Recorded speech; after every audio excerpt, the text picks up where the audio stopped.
This week on the Organized Life podcast. There are differences between knowing what's wrong and then needing a diagnosis for it. Kind of the difference between like diagnose and titles. And I think what most people talk about is the title of it, not the diagnose. If you go to the doctor's office, you want to know what's wrong and you want to get diagnosed because then you can learn how to combat it, take what medication you need, or do the surgery you need. That's what true diagnosis is. What I see from a lot of people is that they're really talking about the title of it. It's, do I have this thing called dyslexia? Do I have this thing called ADHD or autism or whatever neurodivergent you want to use? Do I have this? Because if I have it, then I can use that as the excuse of why things aren't working the way that they need to.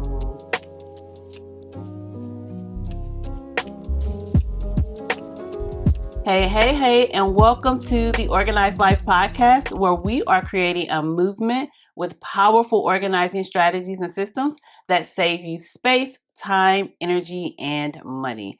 I am your host, TakillaRene, the life organizing strategist, professional organizer, and owner of Xtreme Audacity Organized Solutions. We're on a journey of creating the organized life, not just organizing our space, but how we live, work, and play. It's all about being more productive, having that peace and productivity in your life that pushes you towards purpose. And I'm excited today to be joined by my guest, Willie Blake, who is the go-to high-performing coach for dyslexic professionals. I'm super excited to have this conversation. So welcome, Willie. Oh, appreciate it. Yeah, I'm super excited too. Let's do it. Yeah. So for those or that are first time hearers of you and your work and what you do, would you please tell us like what season of life you're in and how did you become the go-to high performance coach for dyslexic professionals? Yeah, so I'm Coach Willie. I help dyslexic professionals and entrepreneurs to be able to get more clarity, confidence, and income with their dyslexic edge. And just I've grown up with it since the first grade when I was diagnosed. Saw it as this major challenge for reading, writing, speaking, and just throughout elementary all the way up to college. And then there was a time in college where I came across the statistic. It was like 95% of CEOs read 50 or more books a year. And I thought, that'd be really cool to be a CEO. Ain't no way I'm reading 50 books. Right. But we'll start with one, right? We'll start with one and then work from there. And from there, I was able to go from 1 to 12 to then 40 to 50 books to now consecutively 60 books each year that I go through. Not just with reading, but I also listen to it. I listen a lot better than I read, but I still read for the practice of it. And that just really evolved into me just loving life and just wanting to do more. I'm married, been married for almost 9 years now. We just had baby girl number 4. I'm a girl's dad, all of them from 6 down to the new one. And just like all 4 girls? Love doing just all 4 girls, yeah. Look at you. My sister-in-law has all 4 girls and I have 2 boys. I can't imagine having 4 girls, but you know, enjoy it. Girl dad. Yeah, I'm enjoying it. I keep joking I need to get a bumper sticker on my car that says Willie's Chicks so that everyone can see it going around. I think it would be the funniest thing. I concur. You should definitely do that, even if you have to create it yourself. Agreed. So any of you listeners who are bumper sticker enthusiasts who know how to do it, let me connect with you and I'll pay you to get that bumper sticker going. Oh my goodness. I love it. Willie's Chicks. Yeah, you got a lot of them. You got 5. Yeah. Wonderful. So just all that together just brought me to really just wanting to help the dyslexic community because I've had to be in it my entire life. There's so many resources for kids and teens, and I love the adults and people who would help with that. There's not that many for adults. And so I wanted to be a resource for adults, not just to be diagnosed. I don't think diagnosed is needed. I just think let's do things that work for you so that those dreams, those wishes, those goals that you have, let's actually get them. And so I'm a resource, a girl dad, and just a lover of life. Ah, awesome. Yes. I love that. Willie, could you kind of define what dyslexic is just for the people that, like, a lot of us have heard about it, but we are not probably fully educated on what it is and how it affects people's lives. So, kind of give us some language for it, if you will. Yeah, yeah. Dyslexia is split into two words, and I can't believe I can't remember if it's Greek or Latin. I'm going to think it's Latin, but you have dys, which is difficult, and then lexia, which is reading. So specifically, it's the difficulty with reading where Mm. dyslexia comes from. Because there's other words like dysgraphia, which deals with writing, dyscalculia, which deals with math.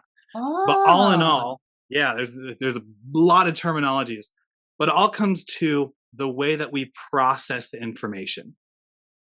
So the way that info comes in through our senses, the way that we hear, the way that we see, how it comes into our minds, and then how we internalize it and how we interpret it, and then the way that we communicate it out. In those three kind of steps of in and then internalize and then come back out, that's where a lot of people get, oh, that person is dyslexic. Because as Hmm. we read something, the most common thing is reading words backwards. Yeah. So when we're looking at it, it could flip words, or two letters can look the same, like the lowercase b and d. So the inward internalize when people tell us things, or when we're trying to like read from a textbook, we're just like, sometimes it's pretty boring. We don't want to listen to it. And we don't exactly get all the information to paint that picture of what we're trying to learn. And Yeah. then last of that communication of sometimes we don't know the way that our mind thinks. It's difficult for us to express what we're trying to say.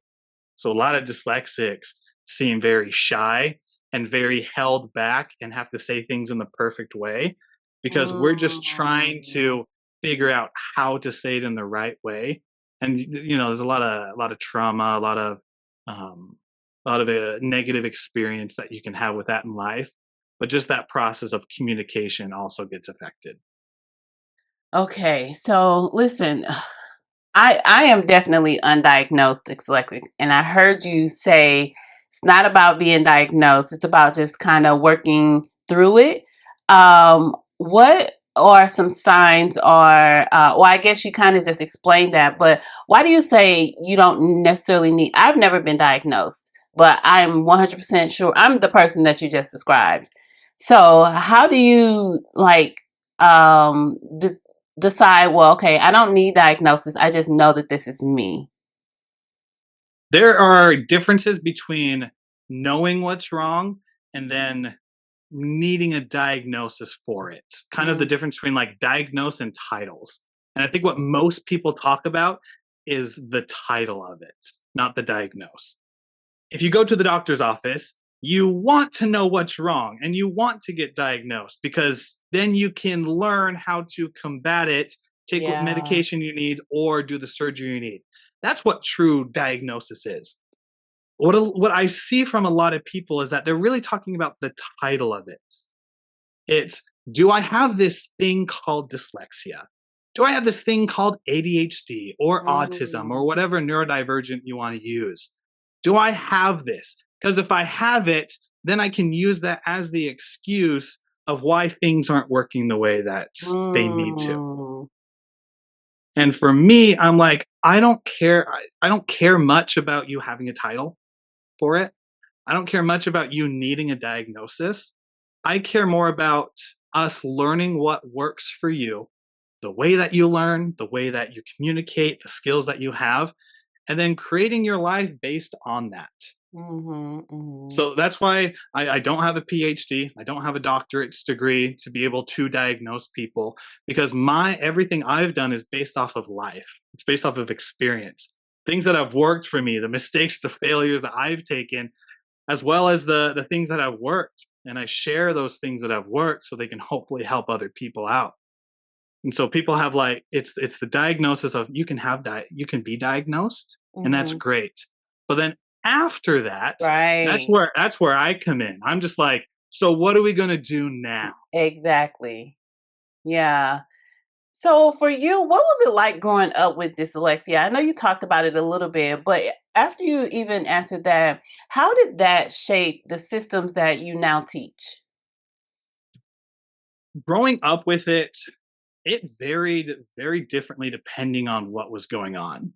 Because very early, my friends wouldn't be around me as much because I was a special kid going to an hour on the Friday to this room in which they didn't get to go to.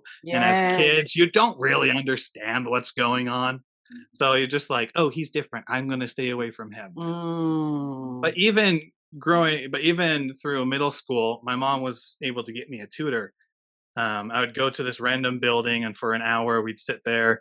They had flashcards. Sometimes it was like this computer game. But I remember sitting there with the tutor, and she was telling me these words to spell out. And she says, spell the word says. And for the life of me, I couldn't spell it. I'm like, says. The word like SAID said, that came to my mind. I was like, Right? then SAZ, that's not a spelling I've ever seen before. For the life of me, I just couldn't think about it. And I felt so dumb Yeah. in front of someone else. I'm just like, this person, yeah, she's tutoring me, but I still feel dumb for not being able to do something simple. And then she showed me the card, and it was like SAYS. And I'm like, of course that's how you spell it. I feel Right. so dumb that I felt stupid of not doing it. So there's a lot of self-sabotage and a lot of just Yes. self-inflicted guilt and shame of not doing it, that it really led to just being reserved, being Mm. shy. I Mhm. might know in high school, in chemistry class, I remember this. We were doing the chemistry equations. I had it, and then I sat there.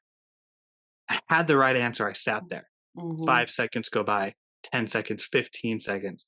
Then after 30 seconds go by, finally, a kid named Nate in the other side of the classroom raised his hand. And you know, if I remember the guy's name, that this was like a Yes. moment for me, right? It was a moment for you. Yep. He raised his hand and said the exact same answer that I had on my sheet. And I'm like, dang it. Love the dude. He was actually a good friend of mine later. But I'm like, why didn't I say that out loud? I had the right answer. Willie, what the heck? Why aren't you raising your hand? And so there's this pattern of feeling guilty and just I have the right answer, but I'm not going to share it because if I share it and I'm wrong, everyone else is going to laugh at me. Really, I am you and you are me. Like that's We are so we're yes. together in this. Yeah. Yes. And so to answer your question of like how does that mold what I do today? The biggest and best thing, like the very first thing is you got to realize that you're not a problem. You're Mm. just different. And that's Yeah. beautiful. Yes. Because when you realize that different's the one that created the best things in the world. Google, Amazon, Apple, they weren't built by average Joe Schmoes. They weren't built by people who are just doing the common thing. They were built by individuals who were different. The ones who Mm. went out and had to figure out different paths because A to B didn't work out for them. They had to go route C or D or all the way to Q to figure Yeah. out the solution. And so that's the first thing is you're different, but that's your advantage. Yeah. And then being able to see what works for you, the way that you learn, the way that you set goals, being able to figure out what that is and reverse engineer it, taking small, consistent actions. Everything else was just built from that beginning of now I can give self love to myself because, of course, I have this weakness that I used to call dyslexia. But like I have strengths and I have other things that I struggle with. But all in all, man, I'm Willie and I like myself. Yeah. It took me a while to get there, but when you finally get there after time of just like accepting who you are, the effects of dyslexia tend to lessen. And then you could be like, "Hey, what is it I want to tackle in this world?" And you're able Mhm. to go and do it. Yeah. That's awesome. So, Willie, let's talk about the 2% rule. I love this. I think we talked about it before when we had our quick chat. How does improving 2% daily create structure and consistency, especially for someone who feels mentally scattered or behind? It's the exact reason, because we feel so scattered, we feel so behind, we feel overwhelmed. We're in this analysis paralysis world of I have so much food on my plate, I don't even know where to start. Yeah. So the 2% rule is if your goal is 100%, like that is your check mark. I'm going to become a speaker. I'm going to write a best-selling book. That's like your check mark goal. Then you start there, work backwards, figure out the plan for it, and then 2% action is just taking 2% action every day to get Yeah. to your goal. And this came from back in 2018 when I first started to reading that one book to then the 12 and further on. It was okay. Now I have my little note card that I wrote 1 through 12 on. One book a month didn't seem hard. So then I'm like, okay, what's my 2%? I didn't use the words 2% back then, but this is Right. basically what I was doing, right? It's like, what's my 2%? Well, it's to go to the bookshelf and pick a book. Most people get stopped there. They need the perfect book. I did too. But I went and just like, super simple. I'm going to pick the smallest book, Yeah. purple book called Rich Dad Poor Dad. It's like, awesome. I got my book. Okay. Now what's the next 2%? Well, the next 2% is opening the book and reading chapter one. Mm. So it breaks down everything so that you still get the fire within you and that passion to go after that dream that you want. However, it lessens the impact of I'm focusing on what needs to happen today. I already created a plan and a blueprint. I already know what I'm going for, so I have the direction. But it's just like today, I'm going to do one single thing, whether that's 10 push ups, whether that's 5 minutes writing my book, whether that's grabbing my phone and recording a 5 minute podcast episode. Just like, what is one thing that I can do today? And I've seen it with myself and the many clients I've worked with that Yeah. over time, one after another, just like building a house, just like going from your house to Walmart, one little bit at a time Yeah. gets you to your destination. Oh, that's so good. A little bit at a time, 2% at a time. I really, especially when it comes to books, I need to think of it more so like that because I'm not a big reader. But when I get a book that I love, then yeah, I definitely can get into it. And I keep trying to do the 12 books a year. I think I've only done like 8, which is still Awesome. good. Yeah, but Yeah. I still, like you talked about earlier, self-sabotage. It wasn't 12, right? So I like beat myself up because it wasn't 12. So every year I try to do 12. I've never done 12. And I still want to do that, but it's just, the self-sabotage. But I'm going to start doing 12%, I mean 2%, 2%. And here's the thing with it. 2% looks different depending on the person. Yeah. But it's the expectations that we hold to ourselves that are stopping us from getting the goals that we want. Yeah, the mindsets, like the way we see it, the way we think about it. Yeah, it actually, I'd say this, if I can recommend a challenge for you yeah. with your 12 books, don't put a time limit to it. Mm, Drop the time. okay. Forget one a month. Forget this whole year thing has to be done by the end of 2026. Just read 12 books. Okay.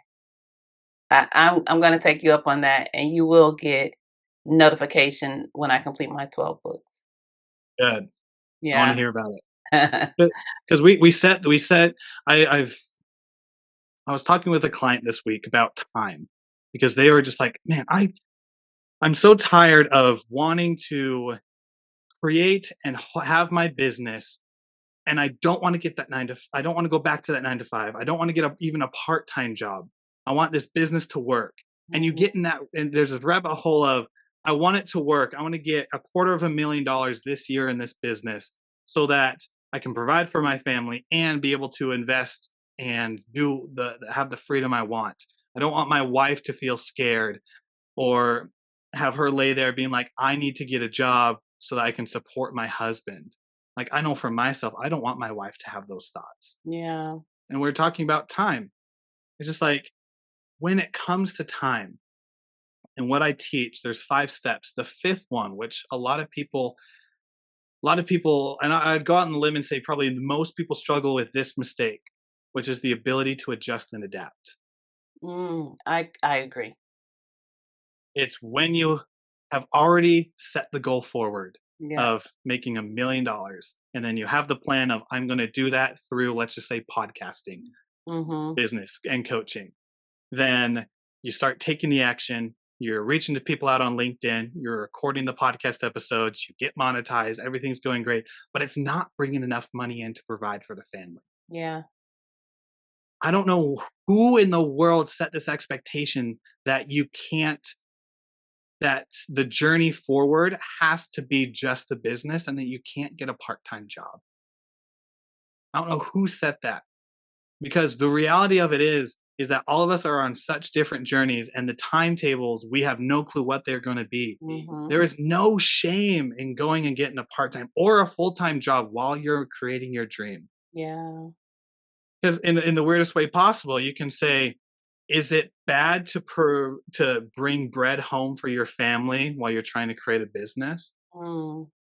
Nah. Right. You want to give them that bread, that nourishment. You want a house over their head, the water to give them. Sometimes, and I go on a limb and say most of the time, you got to get a side thing or that part-time or full-time job to be able to cover someone else.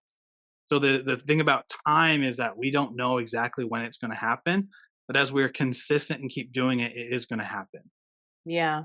And we don't need to feel so guilty and shameless about the journey that it takes to get there. And actually, they Yeah. create some of the most powerful stories. Yeah. So it's just interesting. It's just interesting. There's so many conceptions about time, and these gurus out there who are talking about, no, just invest your last $1,000 in my event and it'll change your life. And it's like, nah, that $1,000 should go to the family. You make sure that you cover them, because when you Yeah. cover them, everything else raises too. Yeah. Oh, that's so good. And such a great segue into my next question. You talk about the GPS goal method, and it's so powerful. So, can you start off by telling us about it, and then can you go into how does having clear destination prevent distraction, and it also can help someone that's not organized by just their goals, but their time. You're just talking about time, energy, and I always talk about money. So if you can add that, I know you focus more so on time and energy, but even our money is affected when we're distracted. So tell us about the GPS goal method, and then how can that clear destination prevent distraction? Yes. So GPS method and then distraction organization around time, energy, and money. Am I getting that Yeah. right? Yep. Awesome. Okay. So GPS method, acronym for the letters, 3 simple things. First one is to get clear. Second one is to plan. And then the third one is to start now. So Mm, get clear.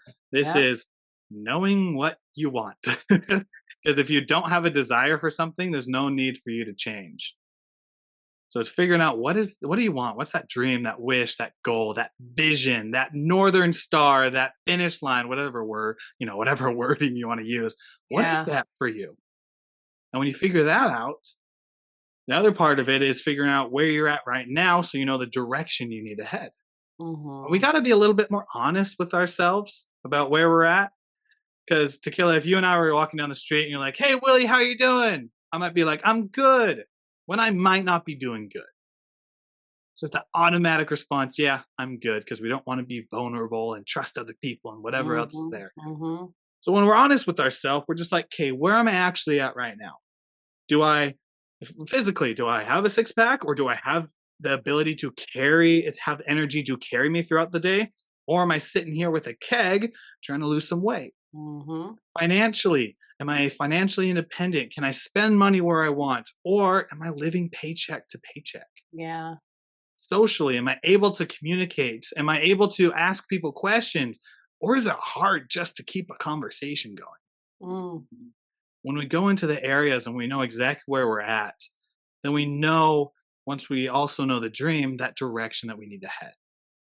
And that's what get clear is, that first one in the GPS method. The Yeah. second one is plan. Whatever that goal is, you do something called reverse engineering, which, if Yes. anyone's ever been to like an IHOP or a restaurant where they have a kids menu, and sometimes they have those little mazes on there.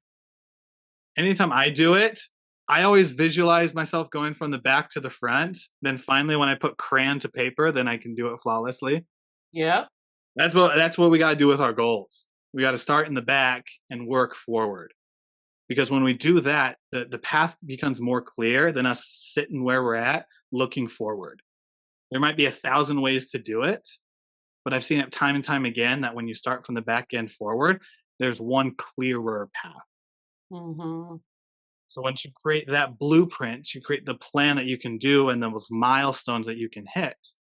Well, then you move to the S, which is start now.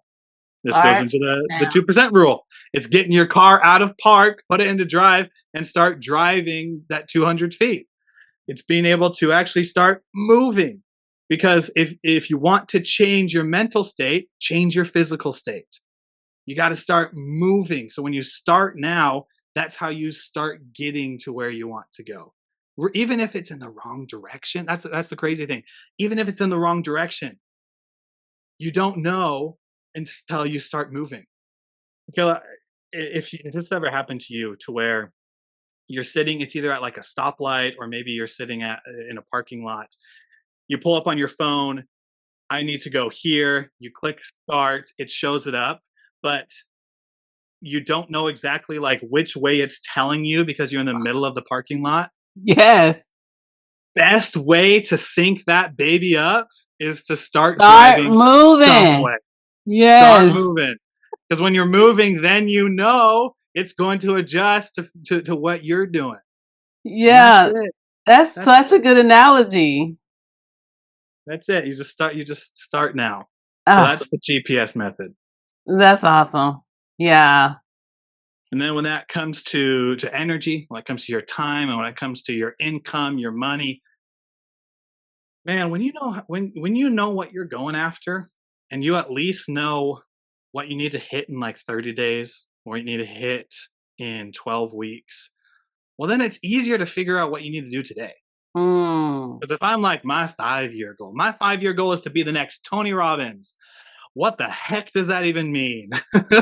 Do I want to be in? Is that the Tony Robbins author route? Is that standing in a Zoom room full of people? Is that doing the fire walk? Like, Willie, what the heck does that mean? And it's personal because I used to say that before I got clear on my goals. It's like, what is it I actually want?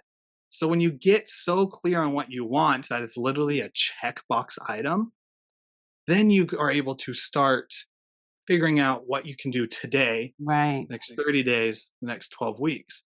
And that saves your time because now you're focused on actually consistent action and movement. It saves your energy because who wants to have wasted energy? Who wants to be climbing up one ladder and realize that halfway up you're supposed to be climbing over there? Yeah. Like, nobody wants that. And especially when it comes to money and your income, when it comes to high performance doesn't come to how busy you can be. It's what you can do with the time that you have. That's right. Yeah. And if you are able to maximize the time that you have, well, then you're able to make more money, baby. You're That's able to right. 2x, 3x, That's 10x right. your income from that. So all of them just work hand in hand of when you're working towards that high performance, getting organized, getting clear really helps out. And Mm. I'll hit the distraction point too. Like when you get that direction you need to go, you'll be making more money and you'll have the time to be able to spend where you want, and the energy. You won't be coming home to your roommates or your spouse or your kids with leftover energy. You'll Mm. have enough to be able to give it to them too. Where you lay down at the end of the day and being like, man, today was a hard day, but everyone got the true version of me. And that's all I can Yeah. ask. Yeah. You feel more productive. You feel more maybe successful, like you've had a great day or something like that. It really does energize you when you feel like you're moving in the right direction. It does. It fully does. And here's something that I've learned. Everybody is disciplined. Everybody is disciplined in something Ah, because that's why we have the life that we have. So it's not about I need to be more disciplined. I'm just this lazy person. No. What it truly is you're disciplined in this one thing. And that's what the distraction is. It's that you're disciplined in the thing in which isn't in the direction of your goal. So all you got to do is since you are such a disciplined person, we're going to take that discipline and we're just going to shift it just a little bit to point it back in the direction where you're aiming. okay, Willie, that's so good. Let me tell you. Uh, so I had another guest on, and he talks about he when he's working with clients, we focus on what's actually working. Like, what are you doing well? You're doing something well. Like, Yeah. right? But that's so good because I mean, we are disciplined in things. It may not be the thing that we want to use to get us to the goal that we have, but we're doing something a lot in the same, right? So doing the same thing a lot of times, you're pretty disciplined in laying on that couch, right? Yeah, exactly. I know for myself, I'm disciplined that when I lay in bed, that for the next hour, I'm definitely watching YouTube videos. Like Yeah. I'm disciplined on playing games at certain Mhm. times. So Mhm. it's just redirecting what we already Yeah, that's good. Awesome. All right, Willie, we're going to flip the mic for a second. So, have. I hope you thought of a question. What's one thing that you would like to ask myself or ask me as a professional organizer or as a podcaster or whatever the case may be? Yeah. So you talk a lot about time and energy and money. When it comes to organization, when you are coaching people, talking them through the steps on how to be more organized, is there like a first step where it's like this can be the first thing that you can do to then put you on that trajectory to everything else? Do you have a first step? Yeah, it's managing our calendar. Like, Tell me more. yeah. So, my thought process and really what I coach my clients on is if even if we get your space organized, if your calendar is a mess, your space is going to be back a mess in a couple of weeks because you're overbooking yourself. You're not saying yes to the right things. You're not saying no to the wrong things. And so when it comes down to it, in order to create the organized life, you have to manage your time. You have to manage where you're spending your time, how you're going to bed at night. How are you preparing for your next day? How are you getting up in the morning? So all of that encompasses how we create the organized life. If your calendar is out of order, if you're not looking at your calendar for the next day, preparing for the next day, you're just not going to be able to create the organized life because you're going to continue to put the laundry off because you're overbooking yourself. You're going to continue to put the dishes off. You're going to be running to the store at the last minute to buy things that you don't need because you already have them, but you're not sure that you have them because you didn't check or make a grocery list before you left the house. So if we're doing our meal planning, if we're doing our meal prep, if we're scheduling the days that we're going to do our laundry and actually doing them, completing the laundry cycle, then we can create the organized life. It's going to save you space, it's going to save you time, energy, and money. Oh, I love that. Can I ask a follow-up question too? Of course.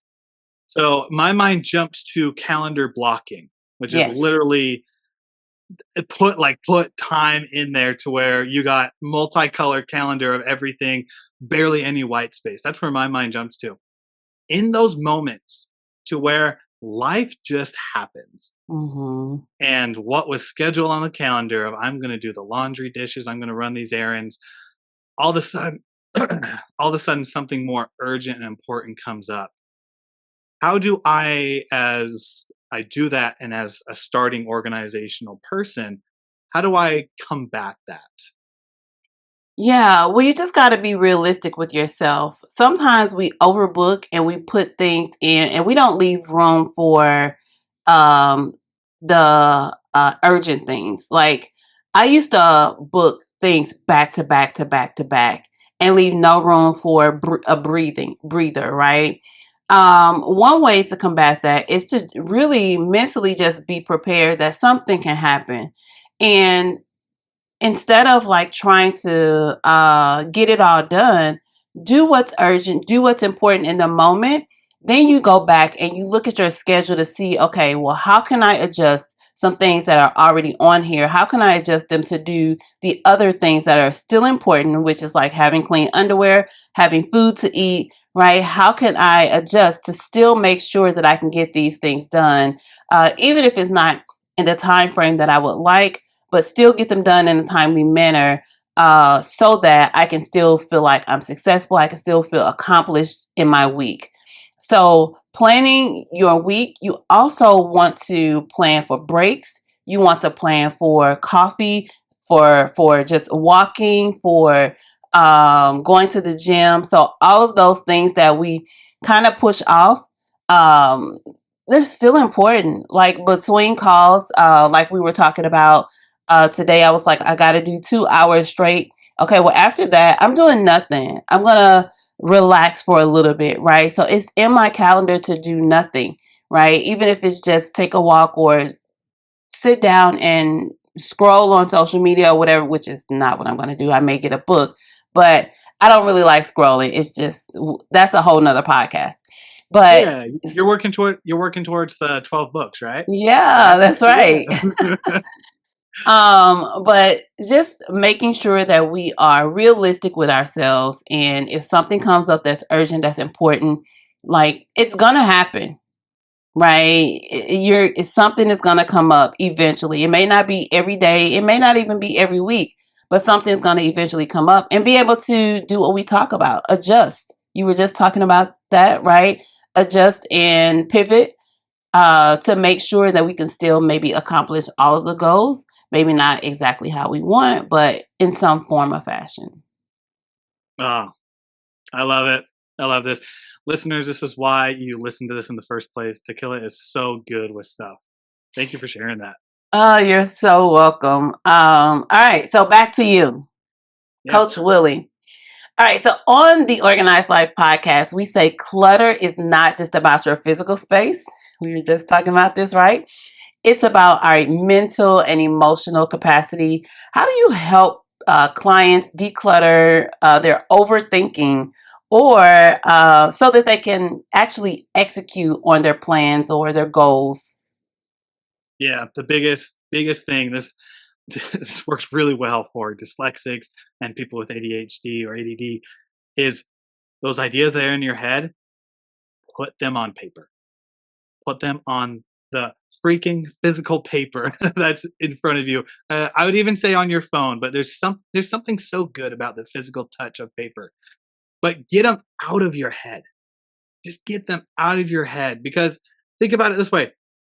If any of you have ever been to like a family reunion type thing, or just like a buffet style type thing at a restaurant, you grab your plate, you start filling it up with all that good stuff. Halfway Mm, through the table, you're like, my plate is full. Man, there are some good cookies and brownies down there I uh-huh. haven't done, and some other things too.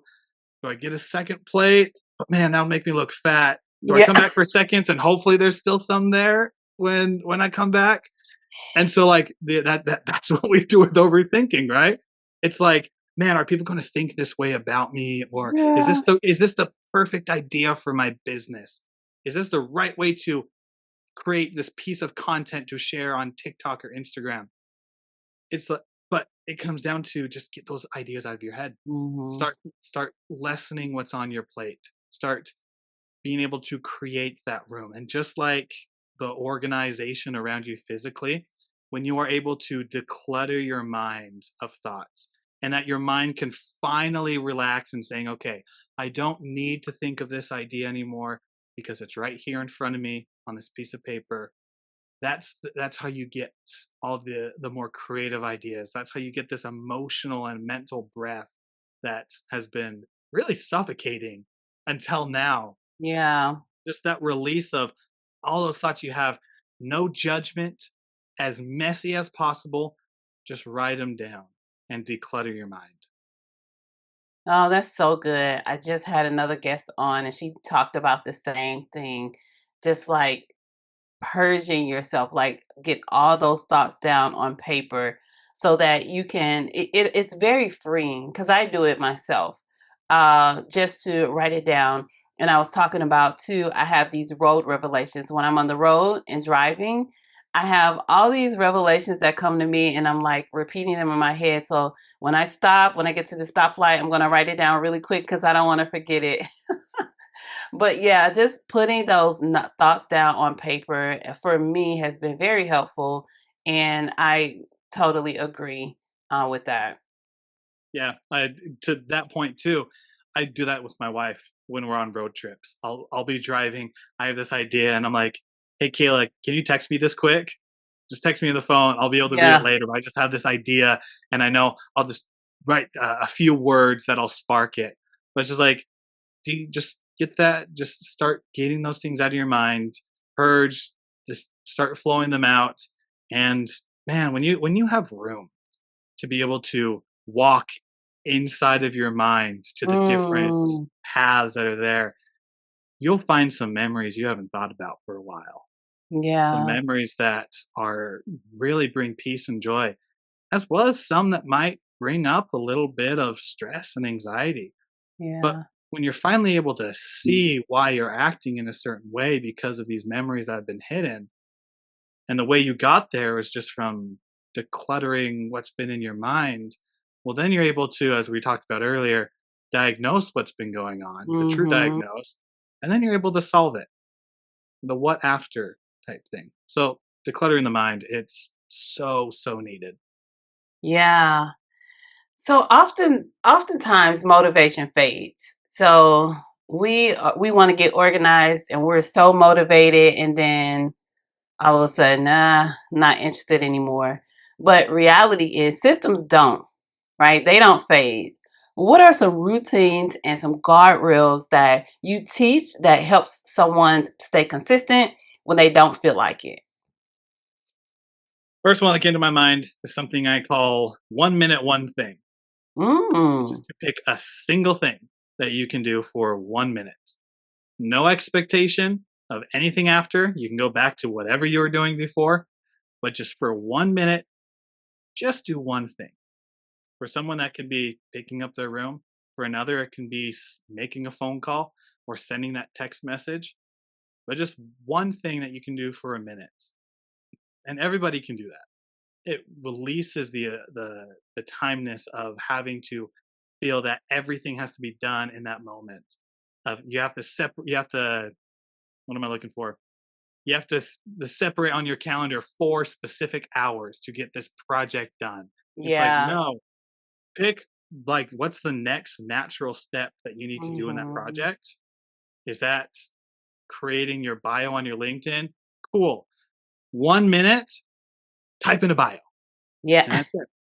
It's just like doing those little things. So 1 minute, one thing came to my mind. The other part about motivation is motivation comes after you are already moving. Mm, People think it's the opposite, and it's not.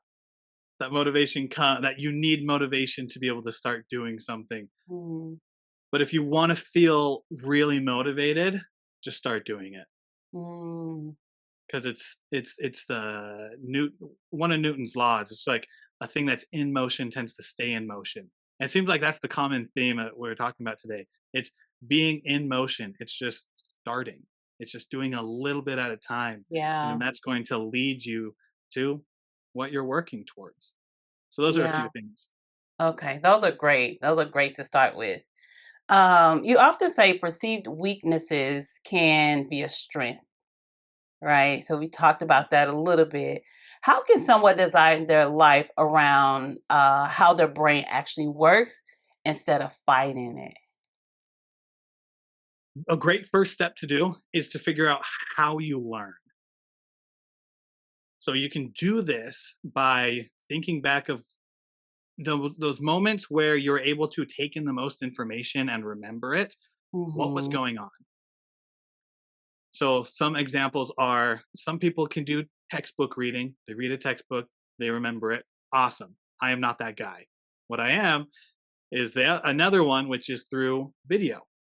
If I watch a video of something, I can remember that a lot better.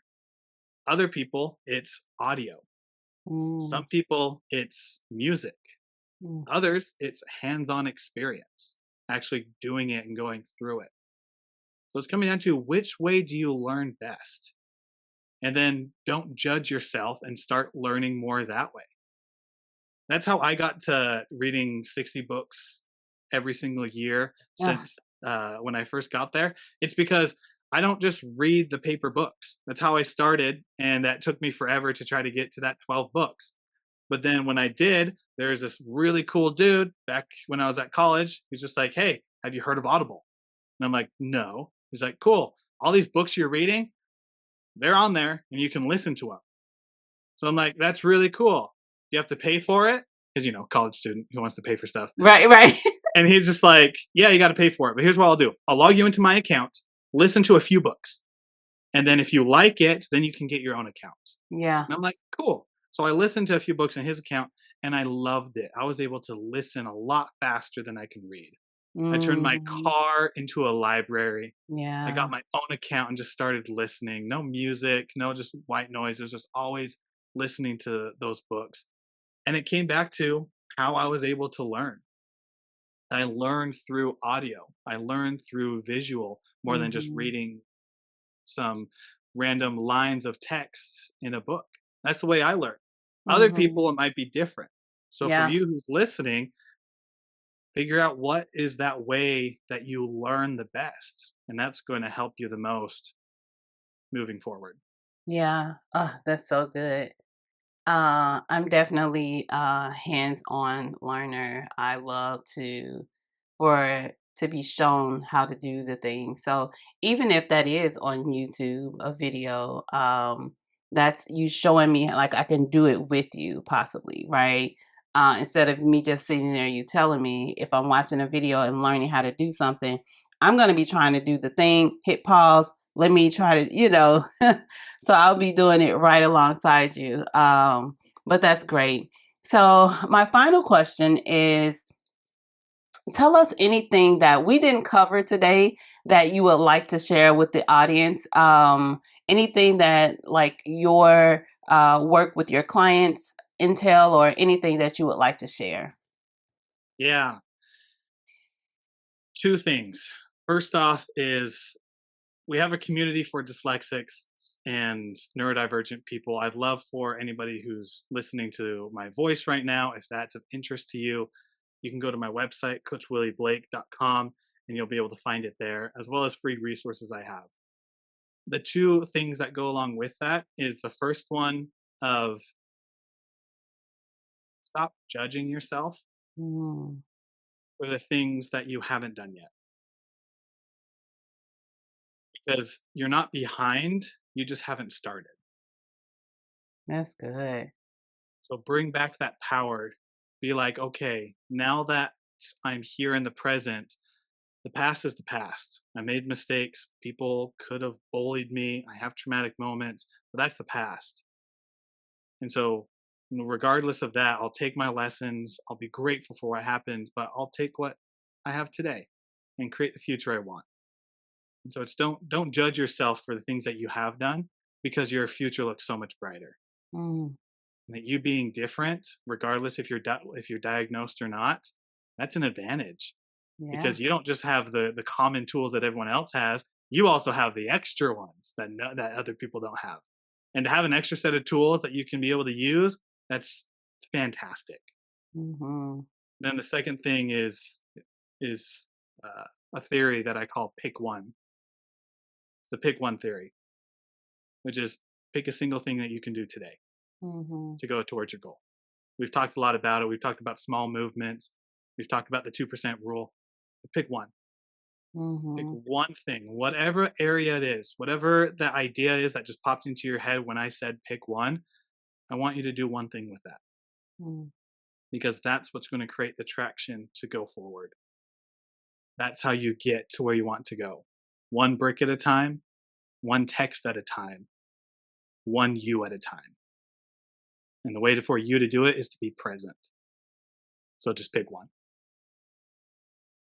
And Willie just dropped the mic, you guys. That was awesome.